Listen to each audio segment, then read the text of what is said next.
Hi, I'm Jeff McCausland, founder and CEO of Diamond Six Leadership and Strategy. I want to talk to you very briefly on what I think to be perhaps the most critical aspect of leadership, as I've done a number of times before. I want to take a moment to thank you for watching these particular videos, and I hope in some small way that they have been helpful to you as you try to deal with your leadership challenges. But today, what I want to talk to you about is building an effective team. This is perhaps the most important thing that any leader does. And here at Diamond Six, we think it's so very important that actually it's part of our mission statement.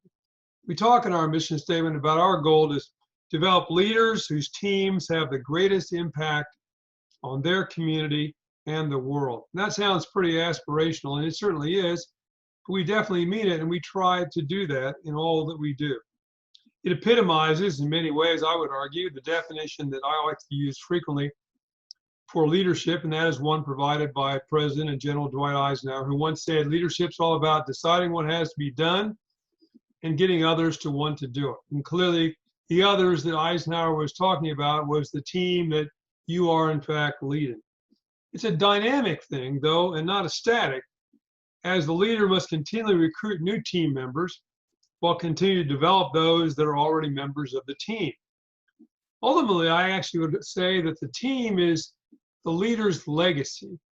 The true measure of any leader is how his or her organization does once they have departed the scene. Have they created processes, procedures? Have they picked the right teammates? Have they developed those teammates? Have they created a climate of creativity and initiative that allow the organization to continue to flourish and even do better once they've stepped aside? Now, all that is true, but I believe that diverse teams are the most effective. Now, this is not psychobabble, airy-fairy, feel-good stuff.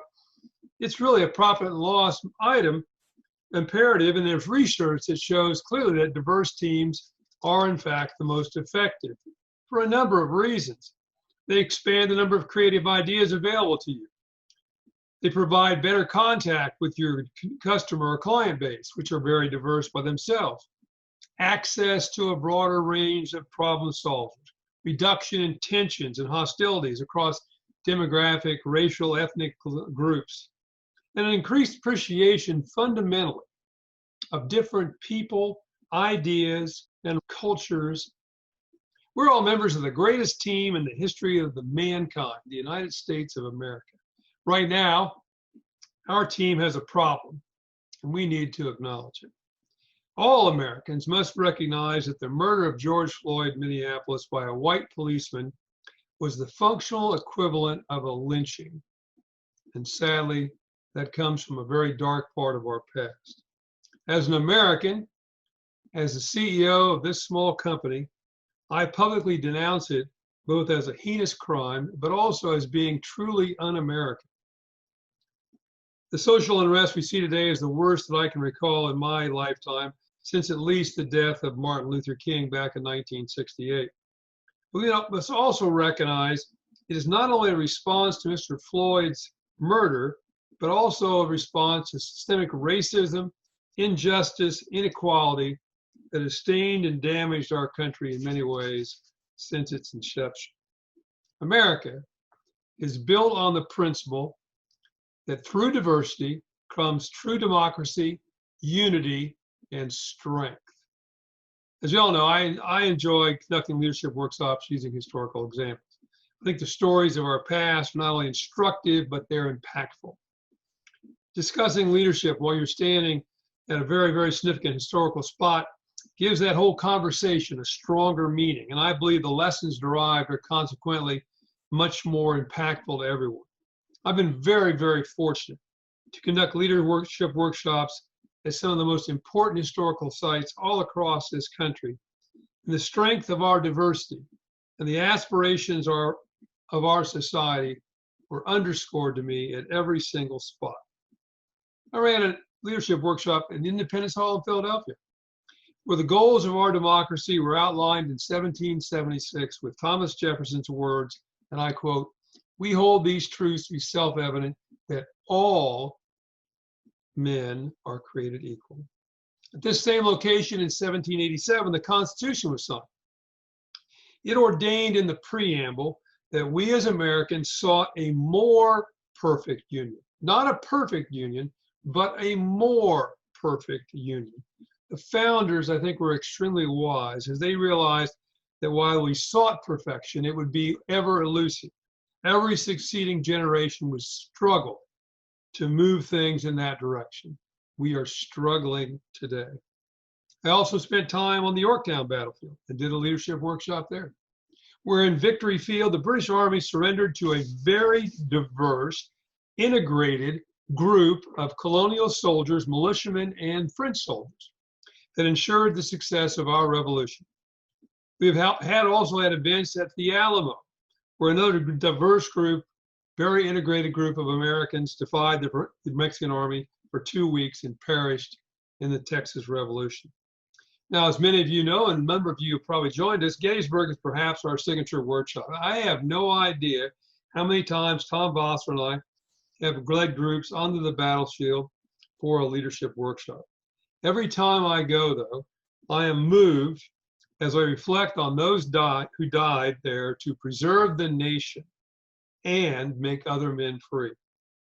The most impactful location for me, actually, is the cemetery, where you stand amongst the headstones where Abraham Lincoln delivered the Gettysburg Address on the 19th of November, 1863. Lincoln began that very short talk with the words 77 years ago, and continued to remind the audience of the heritage of the Declaration of Independence. He then called on the nation to complete, and I quote, the unfinished work. Once again, seeking that more perfect union. And he closes his remarks with a vision for the nation into the future, that we shall have a new birth of freedom. Words like these from the Declaration of Independence, from the Constitution, from the Gettysburg Address, words like these give meaning to our past and a purpose for our future. We must all reflect on them now at this very difficult moment. You know, in May, I was supposed to go back to Hawaii to run a leadership workshop using Pearl Harbor as a case study. Sadly, that did not occur, but I hope it will sometime in the next months as we go ahead. Independence Hall, Victory Field at Yorktown, the Alamo, Gettysburg are all links in our historical chain. When I have done that workshop in Hawaii and I stand on the decks of the USS Arizona, I'm always moved by the list of the names of over 1,000 sailors who were killed on that fateful day. Most of them are still entombed on that ship. Another diverse team. Throughout World War II, the United States faced two opponents who believed racial purity was essential to a nation's success. Nazi Germany espoused the strength of the Aryan nation. Imperial Japan believed that they were clearly racially superior. And both looked down on the United States, and some even described us in those countries as a mongrel nation. But once again, our ultimate triumph was a testimony to the strength of the democracy and the diversity of that great team, the United States of America.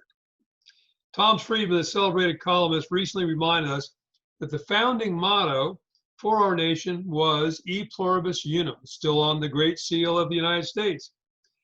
In Latin, what that actually means is out of many, one.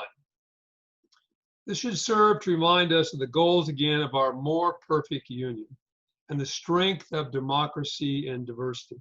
But Tom has one final suggestion. He thinks we might want to make this out of many, we. Out of many, we. I think he has something there for any team and for our nation. If we're going to find any good at all in the terrible events that we have witnessed, it must be that we as a nation recognize the injustices that have existed throughout our history. And as Lincoln urged us in November 1863, seek to complete the unfinished work. Thanks very much for listening. God bless.